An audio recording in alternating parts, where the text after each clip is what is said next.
The OKC Thunder, they fold in game 7. The Pacers manhandled OKC to force game 7. If you like this type of content, make sure you subscribe, like, comment, anything you want. We drop stuff daily, every other day over here, bunch of different types of content. But yeah, to game 6. I This game is not done.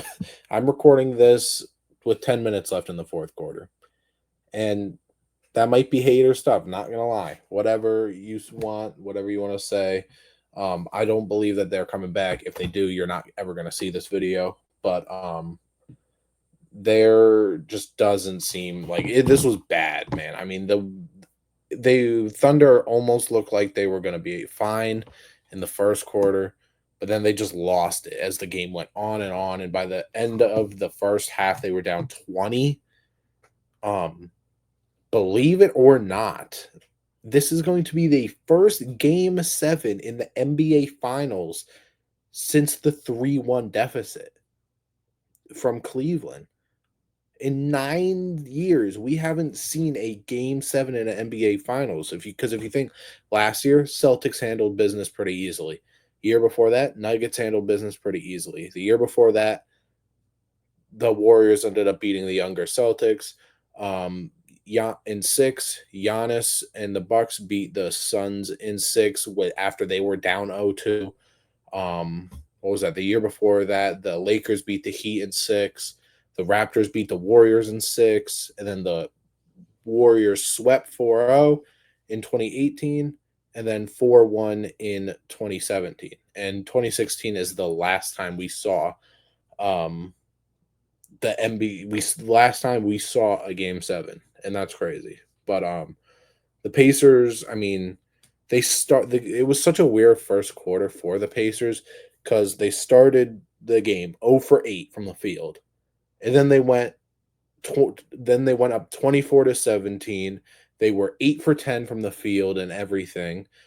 And then after that, they ended the first quarter on another 0-6 run from the field, and it just didn't make sense. They forced 3 early turnovers on the Pacers, or on the Thunder, excuse me. McConnell had a great first quarter in some change. In 10 minutes, he had 8 points, 2 rebounds, 3 assists, a steal, and a block. And he did all that in 10 minutes. So it was just crazy. He hit Chet with his little fadeaway mid-range that was so annoying. Well, I'm sure the whole time, because he doesn't shoot threes. He just runs around and he throws that up, but it works, so you can't knock him for it. With 7 minutes and 20 seconds left in the second quarter, the Pacers only had 1 turnover and OKC had 8.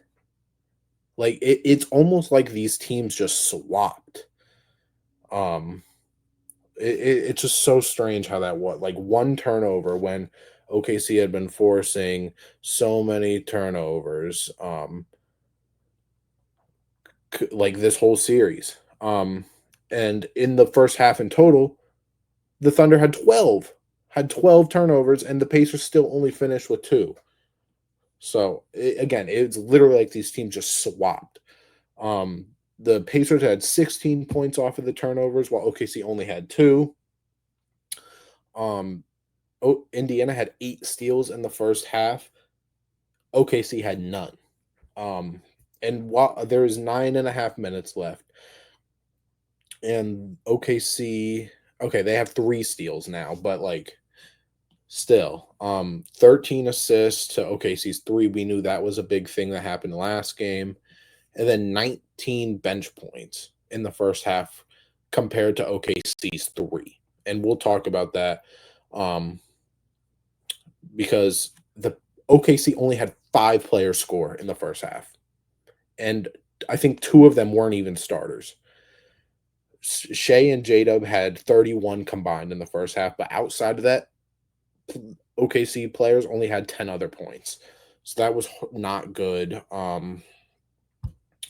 And then the 3-point discrepancy is really why this is why this was what it was in the first half. 1 for 11 for three. OKC. I know you guys are not a high volume shooting 3-point team, or you don't even like you just don't have that personnel. But 1 for 11, and then you look at Indiana's 9 for 24. You're just not going to win a game. You're not going to win if you're getting handled like that. And the score right now, 97-71 with 8.5 minutes left. So the Pacers are still up 26. OKC is now 5 for 24 from three, but now Indiana's 14 for 36, not shooting at the worst. They're almost 39% compared to OKC's 21%. Free throws at this point are about even. But the Thunder have taken 61 shots compared to the Pacers 79. They've taken 18 less shots. And again, you're just not going to win if you're getting outshot out. I don't even know how you say that. If the other team is shooting that much more than you, like you're just not going to win. And the people that are in the game, like Jalen Williams, the other, not J-Dub, the other Jalen Williams is in the game. AJ Mitchell's in the game right now. Isaiah Joe, who I feel like we haven't seen a ton from in these past we just haven't seen a lot from him. Yeah, he did nothing last game. He had a rebound and a steal the game before that, and then 6 points the game before that. He hasn't really played in these finals, and he's getting minutes. Wiggins hasn't been great. But then again, you look at Indiana's side, everybody who's played, all 10 players have scored for them and done something. Now granted, other people have scored for OKC now. It's not only 5 players, but like you get 12, 9, 6, and 3 steals from TJ McConnell. You get 15 and 5 and 2 steals from Obi Toppin. Ben Shepherd had that amazing shot to end the third quarter to put them up 30. He gave you 7. Miles Turner, rough series, 1 for 9, man. Not going to lie, this is a bad game for him. Same with Mathurin. But Siakam, 16 and 13. Nembhard, 17, 4, and 3 steals on 71% shooting. Halliburton looks good. 5 for 12, 3 for 7. Sure, not perfect, but he's looked good. He's looked good enough. 14 and 5. Neesmith, 10. And then Tony Bradley had a few good minutes there. When you're just getting outworked, and that's crazy because OKC doesn't get outworked. And we're seeing this in Indiana. Like, I don't know. There are so many games throughout the playoffs that, and so many teams where it's like, you go to game 7, like OKC versus Denver game 7. I had a very strong feeling that OKC was going to win. What other game 7? People pick Denver versus Clippers. I picked the Clippers, other people pick Denver. I legit cannot tell you who's going to win. Obviously, it's obviously of 2 teams, and obviously people are going to get it right, but like, I just don't know how, like, I can't pick. The only thing that I can say is OKC's at home. But again, both teams have lost at home and won at home this series. So I don't know. The Pacers, man, I mean, super impressive game. I mean, Rick Carlisle is the oldest to coach in an NBA Finals. So shout out to Rick Carlisle because he's been great too. But yeah, I don't know.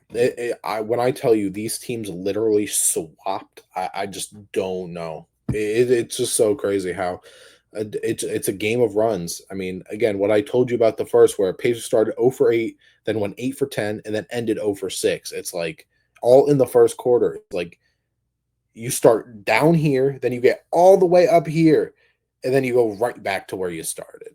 But Indiana's just been able to just take control, man. TJ McConnell. This is the TJ McConnell game, man. I mean, 12, 9, 6, and now 4 steals. Obi Toppin's been great. He's had some great games in these playoffs for them, too. And we're going to have our first game 7 since 2016 in the NBA Finals. And I mean, that's just, again, that's a crazy thing to hear. But I don't know who wins. Like, obviously, I want to go OKC because OKC is the better team, but after something just like they got things to figure out. Um, and I didn't even talk about what OKC's like, what they're doing. What is Shea? I don't know if Shea's going to play the rest of the game. I doubt it. Um, but Shea has 8 turnovers, 8 turnovers, 2 assists. J Dub not good. They're talking about J Dub should be Finals MVP. He's a minus 40 in this game. Now, granted, plus minus isn't everything, but minus 40, 16 points, hasn't done much other than that. 3 turnovers himself. I don't know. I mean, that's just a bad game. There's not much to say on OKC's side, which is so strange because I feel like this whole series I've had so much to say about OKC, and I've kind of been lacking on Indiana. But this game, like, it's completely switched from what I wrote. I've got so much Indiana stuff from that first half, and I've got 3 things on OKC, and they're all things that just contradict. Like, they're just things like, okay, Indiana had 8 players score in the first half, while OKC only had 5. They don't have anything that they made themselves differ from in this game, and that's not a good thing because this sport is all about runs and matchup based. And if you're not getting either of that, if you can't win your matchups, I mean, you're just not gonna win, and we're seeing that in this game. But of course, make sure you guys like and subscribe. Game 7, I hope it's a good game. I hope it's a close game and not a game like this. For our first game 7 in almost a decade, I want it to be a good game. My prediction, I've got to go OKC. They're going to be at home, but honestly, I can't be surprised anymore unless one of these teams blow each other out, which I don't think is going to happen because a lot of these games haven't been really like blowouts like this. I don't know, but I'm going OKC. Indiana, I mean, it would be great. Indiana's first. Technically, it's OKC's second because they won as Seattle in the 70s, late 70s, something like that. Or like, but I don't know. Good stuff to the Pacers, man. You're 1 game away. Um, honestly, I don't really care who wins because obviously, like, there's no. I'm just hoping for a good game, and I think that's what we're going to get.